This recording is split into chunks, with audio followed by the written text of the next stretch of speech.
അരിക്കൊമ്പനെ പറമ്പിക്കുളത്തേക്ക് കൊണ്ടുവരുന്നതിനെതിരെ പ്രതിഷേധിച്ച് മുതലമടയിൽ ചൊവ്വാഴ്ച ഹർത്താൽ. രാവിലെ 6 മുതൽ വൈകിട്ട് 6 വരെയാണ് ഹർത്താൽ. നടപടിക്കെതിരെ പറമ്പിക്കുളം നിവാസികളും മുതലമട പഞ്ചായത്തും ഹൈക്കോടതിയെ സമീപിക്കും. പാലക്കാട് കൊല്ലങ്കോട്ട് ചേർന്ന സർവകക്ഷി യോഗത്തിലാണ് തീരുമാനം. അരിക്കൊമ്പനെ പറമ്പിക്കുളത്തേക്ക് കൊണ്ടുവരുന്നതിനെതിരെ സമരം ശക്തമാക്കാനാണ് പറമ്പിക്കുളം നിവാസികളുടെ തീരുമാനം. ഇതിന്റെ ഭാഗമായാണ് മുതലമടയിൽ ചൊവ്വാഴ്ച ഹർത്താൽ ആചരിക്കുന്നത്. കാട്ടാനയെ ഒരു കാരണവശാലും പറമ്പിക്കുളത്തേക്ക് കൊണ്ടുവരാൻ അനുവദിക്കില്ലെന്ന് നെന്മാറ MLA കെ ബാബുവിന്റെ അധ്യക്ഷതയിൽ ചേർന്ന സർവകക്ഷി യോഗത്തിൽ തീരുമാനമായി.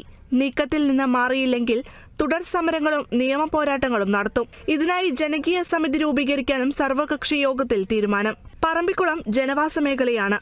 അരിക്കൊമ്പനെ ഇവിടെ ഇറക്കിവിട്ടാൽ വലിയ പ്രത്യാഘാതങ്ങളായിരിക്കും സംഭവിക്കുക എന്നാണ് പ്രതിഷേധക്കാരുടെ വാദം. ഇക്കാര്യങ്ങൾ കോടതിയെ ബോധ്യപ്പെടുത്താനും യോഗം തീരുമാനിച്ചു. കോടതിയെ സമീപിക്കാൻ നിയമവിദഗ്ധരുടെ സംഘവും രൂപീകരിക്കും.